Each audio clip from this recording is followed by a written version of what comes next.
make sure that I was not muted. I just wanted to take a minute to let the committee and the public know that given the current circumstances, there is no need for us to move forward with this recommendation to redistrict those students from North Cumberland to McCourt. I just, I've had conversations with several individuals, including the principals of both schools, members of the school committee, and I think everyone is in agreement that this is not the best time to do it.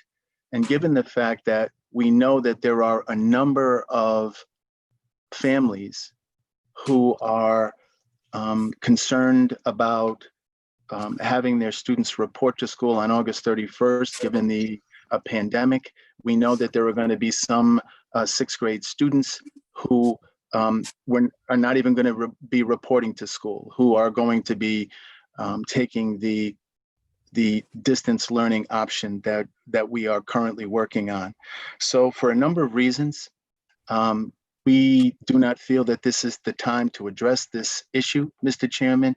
And I think everyone's in agreement that there needs to be, for a variety of reasons, including the building plans that we are starting to work on and will be working on over the next 5 years or so, that the time for us to have the conversation is in the near future, where we can consider all of the redistricting moves that are going to have to take place, with the additions we're going to be making to some schools and moving some students currently attending some of our elementary and middle schools to other schools. So this needs to be a bigger conversation, Mr. Chairman, and that's the reason why I am recommending that we hold off on the conversation at this time.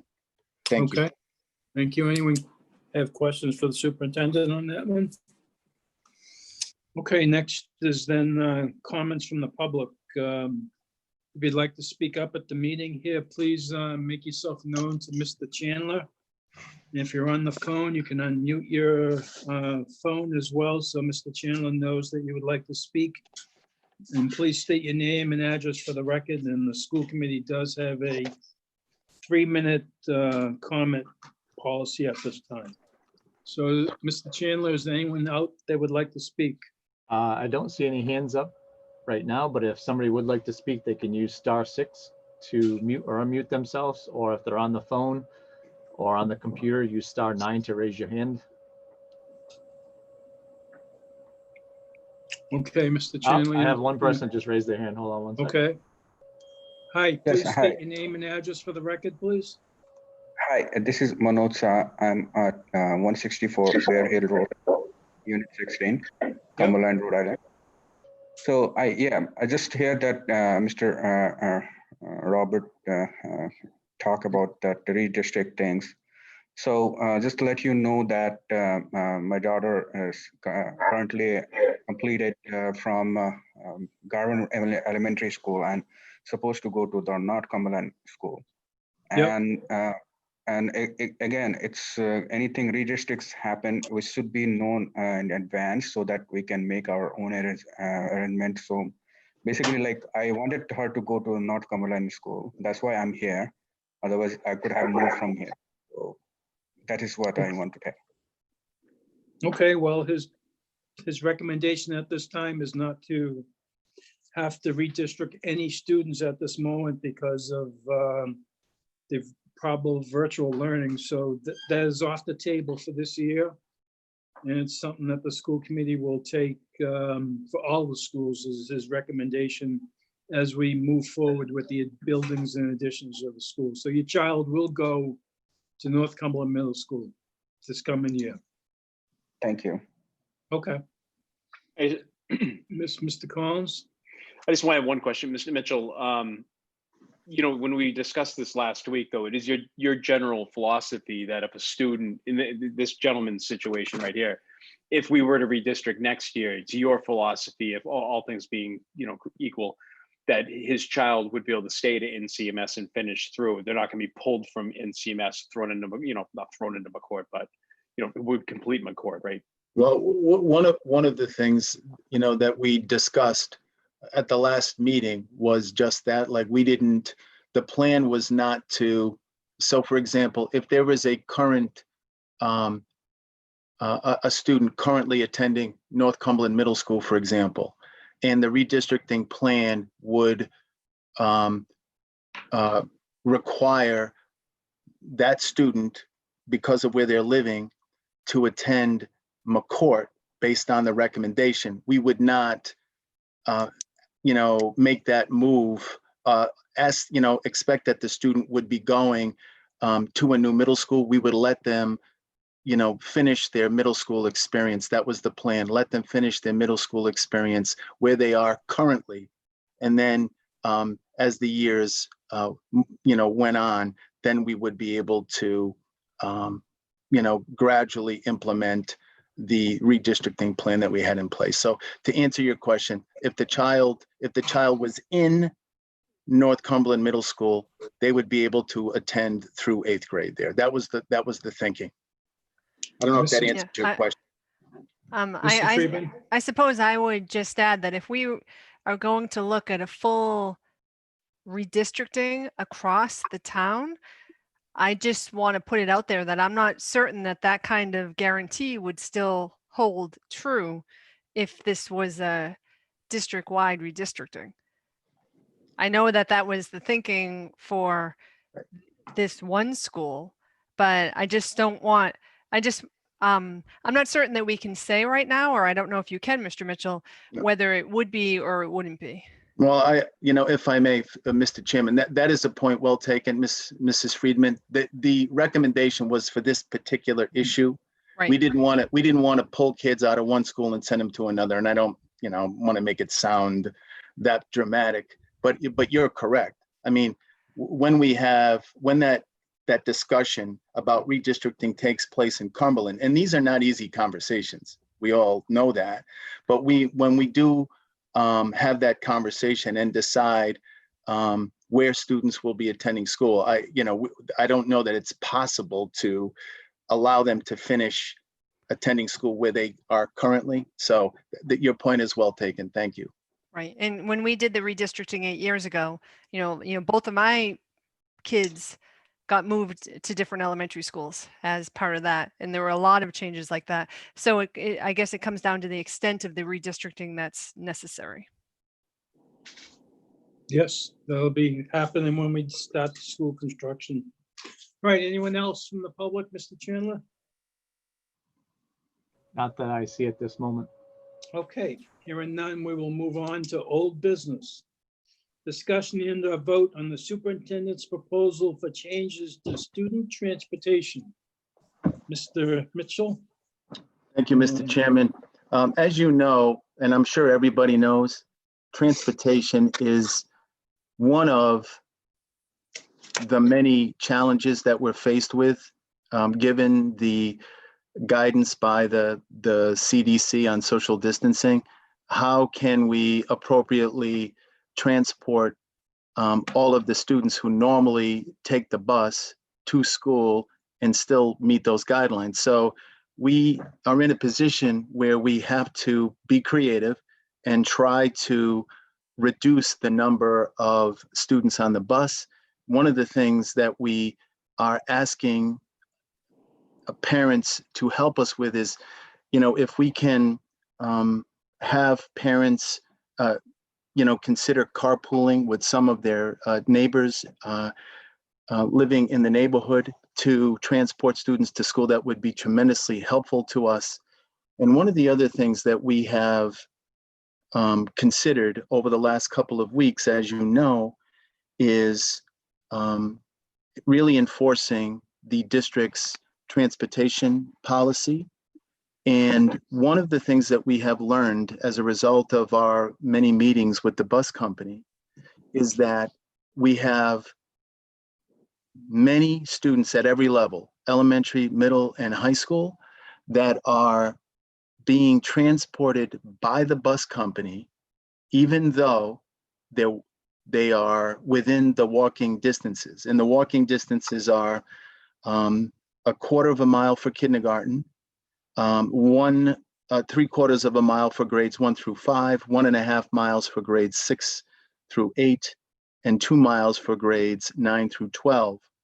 So we have asked the bus company for a report on the number of students that are being transported who actually are within the walking distances at every level. And I can tell you, there are literally hundreds of students that, according to the policy, should be walking, but are currently being transported. Now, it's important to note that several of these students that are being transported for safety reasons. And I keep using the same roads as an example when explaining this, like Scott Road leading to Ashton. I think everyone would agree that that is not a safe road for students to be walking.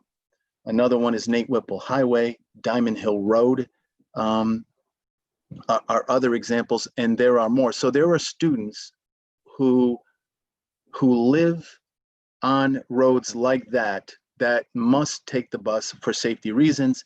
And just so that everyone knows, the police department is responsible for making the final decision on which walking distances are safe and which are not, because of the areas where these families are residing. So we still have some more work to do, Mr. Chairman. We just received this data from the bus company, and I'll be honest, I'm kind of surprised at the number of students that are being transported that are living within the walking distance. So there's no question that we can save some space on buses by enforcing this policy. But I think it's important that everyone knows that safety is always the top priority, and no decision regarding walking distance will be made without the involvement of the police department. And as you know, Mr. Chairman, having attended some of our meetings, the police have been involved in these discussions. So we'll have a better handle on the actual numbers of students that will need to either walk or find other means of transportation. And the thing that I want to stress with everybody is, of course, we would, we want to make sure that students have a ride to school, but under the circumstances, and this is a problem, by the way, that we still talk about as superintendents at all of our weekly meetings. This issue of transportation, it has still not been resolved. And I know that the governor and the commissioner are working on this, because it has not been resolved to this point. So we need to do our part, and as difficult as it may be, the only recommendation that I am making at this time, Mr. Chairman, is, and this is, and based on my conversations with the bus company as well, would be to increase the walking distance from 1/4 of a mile to 3/4 of a mile, so that the walking distance for grades K through 5 would be 3/4 of a mile. That would be my recommendation, Mr. Chairman. Okay, Mr. Mitchell has a recommendation to increase the elementary to 3/4 of a mile, and that includes kindergarten as well. Any other discussion in regards to this matter? Hearing none, I need a motion. Go ahead, Mrs. Waters, go ahead. Just in regards to the older students, was any consideration given to increase their walking distances as well, such as high school students or middle school students? Mrs. Waters, we did have a conversation about that. We did, consider increasing the walking distance for both. And to be honest, 1.5 miles for middle and 2 miles for for high school students, that is like Mr. Chandler uses the example of from the high school to Davenport's restaurant, that's 2 miles. So I would run to school if I could, because, I would appreciate the exercise. I'm not so sure that teenagers at 6:30 in the morning would feel the same way. So I think your point is well taken, and we have considered that, but I think the way for us to address this situation is by enforcing the existing policy. I think that's going to save us quite a few spots on our buses at every level. Right. I just would Go like to ahead. clarify, my only point was asking what the considerations were. So thank you. All right, anyone else have any questions in regards to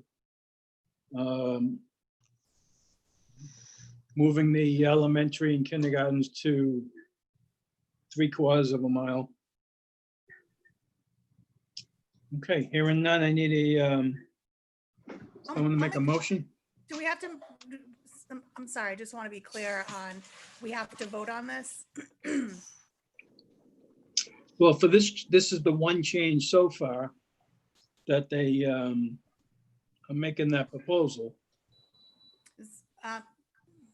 Mr. Fiorillo, as chair of the policy. chair- Technically, no.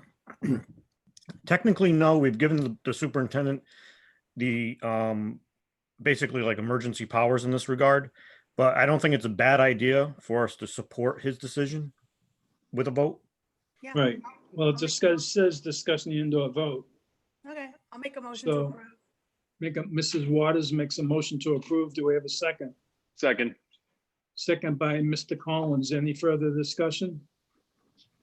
Hearing none, all in favor? Aye. Aye. Opposed? Ayes have it, 7-0. Just one question for Mr. Mitchell. Our next meeting is the 13th, and then the following meeting is the 27th. And if school starts on the 31st, we need to do something so we can get the bus routes out to the Valley Breeze, so they put them up on the web and so forth. So I don't know if the police department would be done, by next week to have us consider routes again. But we need to get something out telling parents that if you are within the walking distance, you should plan on your child walking to school or be provided their own transportation. So We'll get it. something should go out. Yeah, we're going to have to get a letter out, Mr. Chairman, and also continue our meetings with the bus company on this. Okay, thank you. Thank you. All right, next is new business. We have a discussion into a vote to approve SCPR 8 2020-12. It's for the high school security initiatives. We discussed this in fiscal, and it's going to be tabled because of, one, the price came up over than what we had thought it would be. So they're going to break it out a little bit further with options for the bidders. So that will come to us again at a later time. So item number A is just withdrawn at this time. Next is personnel recommendations. Mrs. Duncanson. Yes, thank you. There are just a few tonight. First, a vote on a leave of absence. I request the advice and consent of the school committee on the unpaid leave of Sue Ellen Dalton, grade 1 teacher at J.J. McLaughlin Cumberland Hill School for the 2021 school year. Need a motion, folks? Motion approved. Motion approved by Mr. Collins. Second. Second by Mrs. Friedman or Mrs. Waters. I can't tell. Waters and Mrs. Friedman. Any further discussion? Hearing none, all in favor? Aye. Aye. Opposed?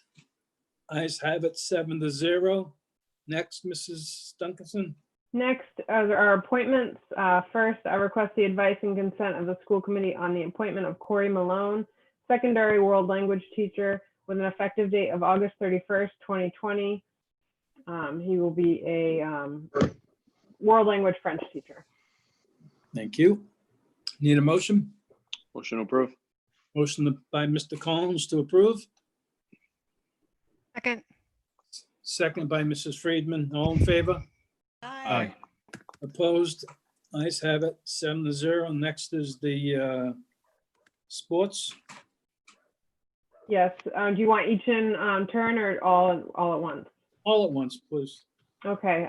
First, the football assistant Silas Copeland, soccer boys Lorenzo Lopes, soccer boys JV Trevor Lopes, volleyball JV Anastasia Harris. I request the advice and consent for those appointments.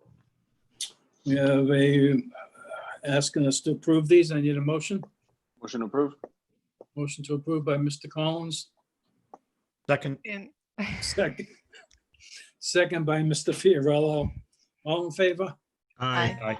Ayes have it, 7-0. We are again, for the public, we are back at comments from the public again. If you wish to be heard, please make yourself known to Mr. Chandler so we can bring you up. Mr. Chandler, do you see anyone waving their hand? I do have one, Julie Dennis. Okay, Julie, can you hear us? Yep, she's just coming in now. Okay. Julie? Yep, I see it coming up, maybe. You're muted right now, Julie. Sorry, I'm used to a different format. It's okay. If you could just state your name and address for the record, please. Okay, my name is Julie Dennis. I live on 70 Damaris Street. Great, thank you. Go right ahead. I was just wondering, I'm not sure if I can ask this question or I can turn it into a comment. If we are going to be getting information about the protocols that are going to be put into place for safety, for COVID safety for the kids who are returning to in-person learning. Mr. Mitchell, do you want to answer that? Will the parents be getting the protocols in regards to the children returning? Well, I think, I mean, that's, thank you, Julie. I think that's really important. And I think we have a responsibility to get something out, and we will definitely, get, something out sooner rather than later. And please, don't, if you want to talk about this, further, that you can also, call my office. I'll be happy to discuss it with you. So yes, I'm sure that there are lots of questions that parents have about that sort of thing. So, we'll do what we need to do to provide folks with the information that they need. Okay, thank you very much. Thank you. Mr. Chandler, do you see anyone else? Not at this time. There's no hands up and nobody's unmuted themselves.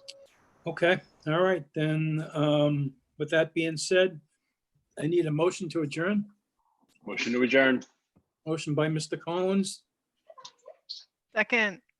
There you go, second by Karen. Mrs. Friedman. All in favor? Aye. Aye. Ayes have it, 7-0. Just a reminder, we do have a meeting on next Thursday. Thank you all. All right, have a good night. Thank you. Good night. Thanks, everybody. Thank you.